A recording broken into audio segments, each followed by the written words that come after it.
My first day as a member of the 501st. It was hot, it was sandy, chaotic. Nothing at all like the simulations on Kamino. Of course, that's pretty much the way it was for all of us, wasn't it? All that breeding, all those years of training. It doesn't really prepare you for all the screaming or the blood, does it? Frankly, I'm still amazed we ever made it through the first hour. Never mind the first day. Incredibly, the 501st survived the crucible of Geonosis, emerging battle-hardened and ready for whatever the war would throw at us. In the waning months of the Clone Wars, the 501st faced missions critical to the agenda of Chancellor Palpatine. When we arrived at the bombed-out ruins of Megiddo, our Jedi commander believed we had been sent to take out a droid energy collector. What Ki-Adi-Mundi didn't know, however, was that our unit of the 501st was really after an experimental Megiddan power source that the Chancellor wanted for his super laser. Keeping Mundi in the dark wasn't easy. The Jedi had become increasingly wary of the Chancellor's doings, and were on the lookout for the slightest hint of treachery. Just like the rest of them, though, he never caught whiff of what was really going on until it was far too late. The success of the mission on Megiddo was something of a revelation for the men of the 501st. Suddenly, we realized that the Jedi could be fooled. And if they could be fooled, they could be killed.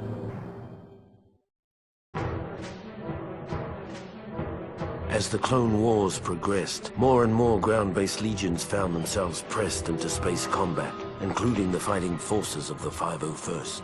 For months, every hour of our downtime was spent in the simulator, preparing for the time we would face our enemies from the cockpit of a 170.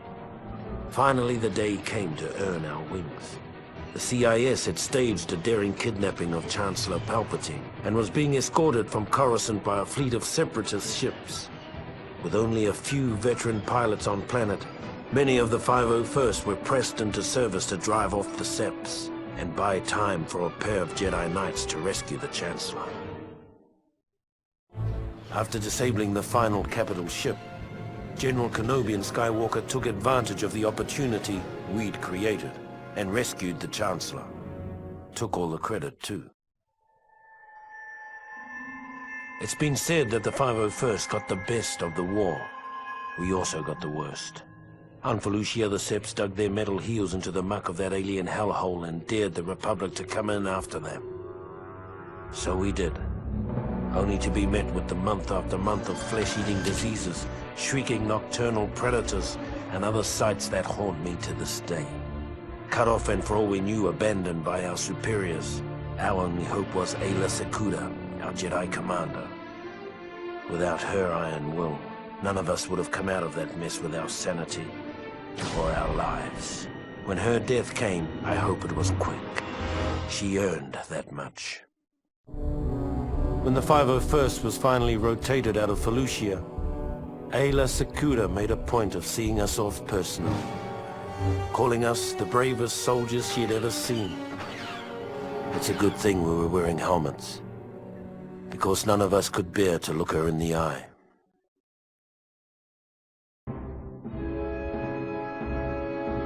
When the Separatists' invasion of Kashyyyk caught the Republic flat-footed, a detachment of the 501st was sent in to stop the bleeding until reinforcements could arrive. It was a textbook suicide mission, and we knew it. As we fought our way into Kashyyyk's atmosphere, most of us believed that the only way we'd be getting off this planet was in a body bag. As the 501st finally broke through the Sep blockade over Kashyyyk, I took a long look back at the battle that continued to rage over the planet and wondered why so many had to die for a bunch of walking carpets. Then I followed my orders and turned planetward.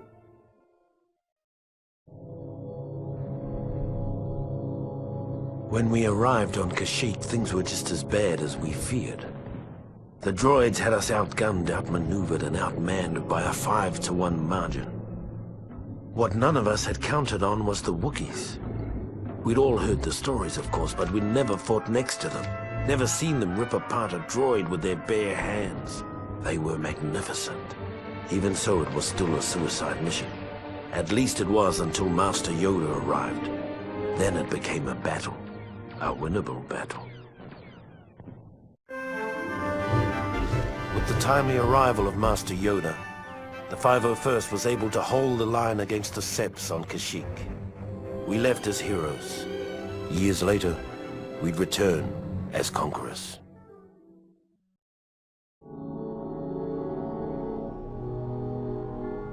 In our bones, we knew the war was almost over. The galaxy held its breath, waiting to see which side would make the final, daring move.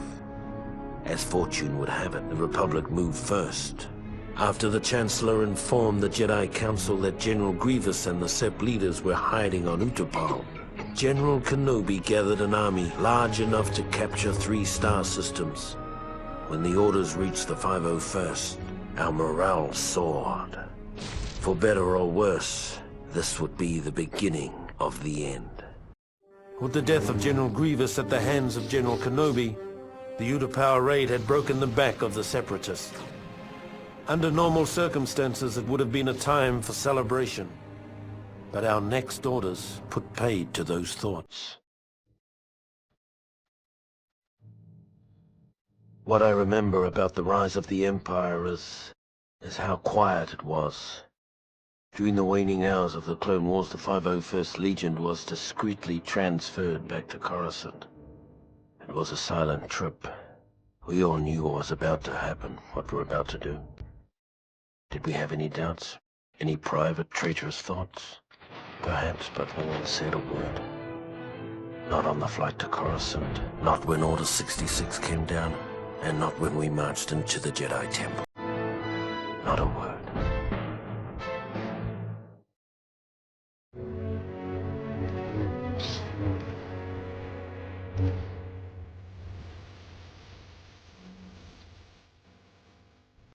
With the fall of Coruscant and the elimination of the traitorous Jedi, Palpatine's rise to power was complete.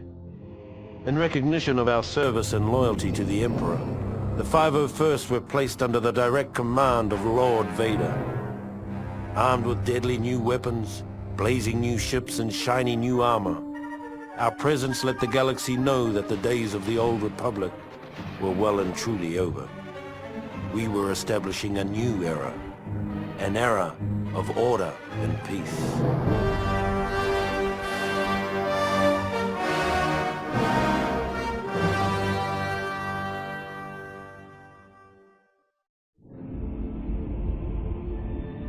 During the rise of the Empire, the Emperor's home planet of Naboo rapidly established itself as a major irritant.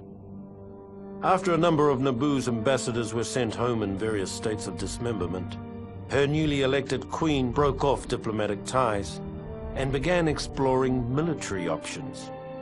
Clearly, it was time for a regime change. A change that would be effected by the 501st, now under the direct command of Darth Vader. Our orders were simple: to infiltrate the city, take out their leader, sending a clear signal to other potential troublemakers in the Empire. With the Queen eliminated, Naboo quickly fell in line. It was the first time the 501st was called upon to adjust a planet's government. But it wouldn't be the last. Within months, the 501st gained a well-deserved reputation as Vader's fist.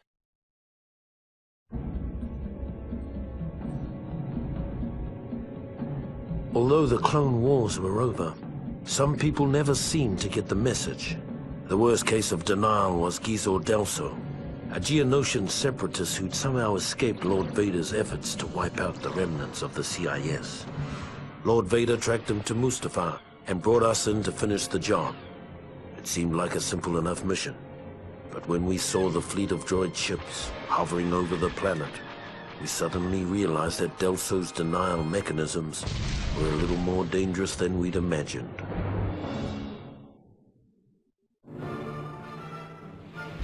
The slight whiff of nostalgia the 501st had enjoyed fighting the droid fleet over Mustafar had already grown sour by the time we'd established orbital positions.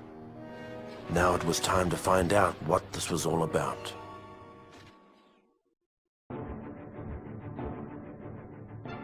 By the time we'd made our way to the molten surface of Mustafar, it was apparent that Delso had been a busy little bug. All by his lonesome, he'd found a previously hidden droid factory, fired it up and cranked out his own private army of battle droids. Needless to say, this got the men of the 501st a little hot under the helmet, and not just because of all that lava. Truth be told, we'd all had our fill of those gearheads during the war, and we couldn't stomach the thought of going through another one.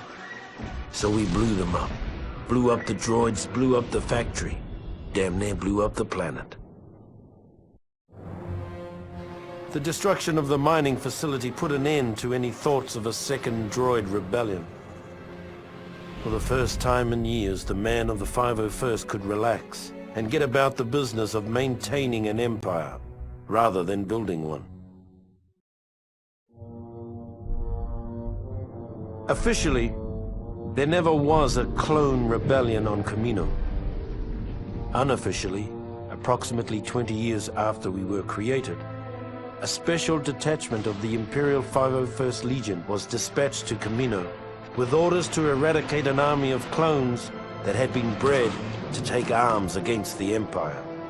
Our mission commander, an expert on the inner workings of Kamino, was a young bounty hunter named Boba Fett.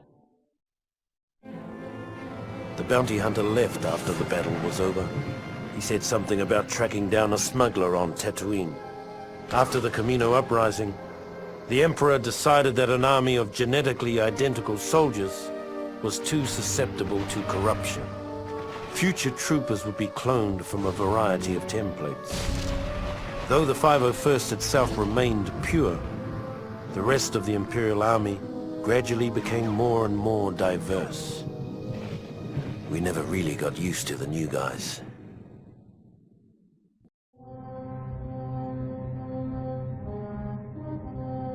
Once it was finally finished, the Death Star was the Emperor's favorite toy.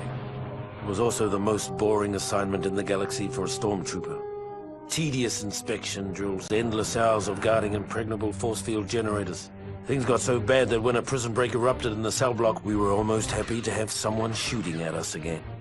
If only we'd known what an embarrassing snipe storm we were about to wade into.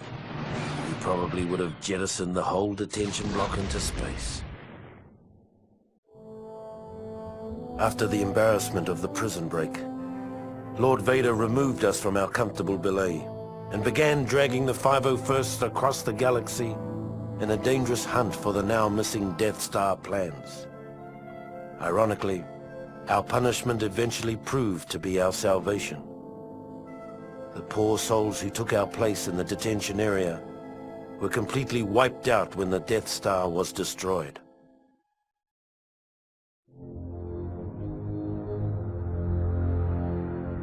By the time of the raid on Polis Massa, the men of the 501st were starting to get a little sick of this so-called rebellion. In the past, we'd secretly enjoyed putting down a local insurrection or two. They kept the troops sharp and the Empire feared. But these rebels were different. They were organized, they were growing, and they were everywhere. The raid on Polis Massa was a perfect example of how things were starting to fall apart. We were supposed to go in, wipe out a small band of rebels, and recover some stolen Imperial plans on an encrypted holodisk. Before we knew it, we were nearly overrun by rebel forces, with the holodisk nowhere to be found.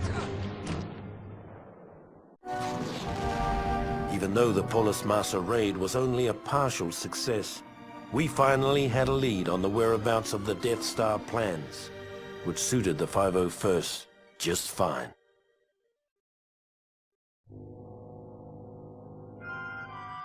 With the information gathered on Polis Massa, Vader concluded that the stolen plans had been given to Princess Leia Organa of Alderaan. We weren't surprised. For all their talk of being a peaceful planet, Alderaan had been thumbing its nose at the Empire for years. After a brief and pointless battle, we boarded the ship, the Tantive 4, over Tatooine, began looking for the plans, and waited for Lord Vader's arrival. After Lord Vader took custody of Princess Leia, we all figured it was just a matter of time before she coughed up the plans. Many of us had been unwilling witnesses to Vader's powers of persuasion in the past. The thought of a pampered little princess resisting his terrible will was inconceivable.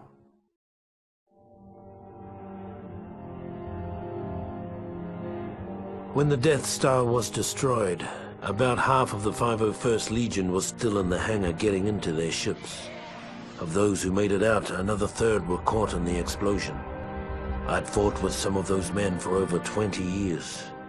Afterwards, those of us that survived hooked up with a nearby Imperial fleet making a retaliatory strike on the Rebels' base on Yavin 4. It wasn't the best thought-out plan, but we were cut off from our leaders, tired, and operating on instinct. If not for our training, we probably would have never gotten past their orbital defenses. And so the battle over Yavin came to an end. I'm told we destroyed hundreds of Rebel ships that day. Even if it had been thousands, it wouldn't have made up for the Death Star.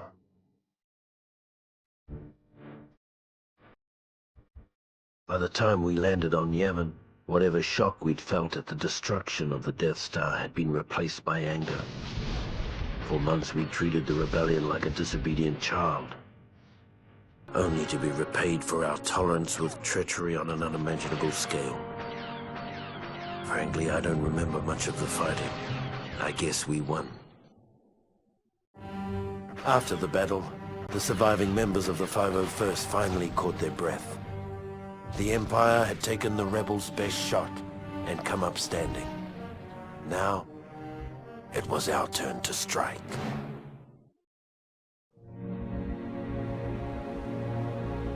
No one ever complained about the cold on Hoth. We never felt it. Even though we were blinded by blizzards, we could see the final end of the rebellion in our blaster sights. Was it only a mirage, perhaps? But on that day, on that planet, our blood ran hot with dreams of victory, melting the ice that stood in our way.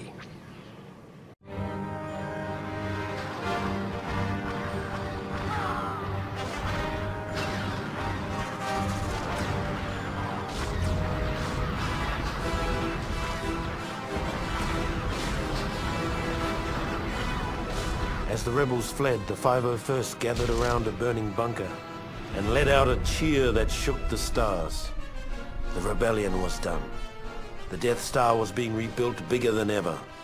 Order had finally returned to the galaxy, in no small part due to the efforts of the fighting men of the 501st.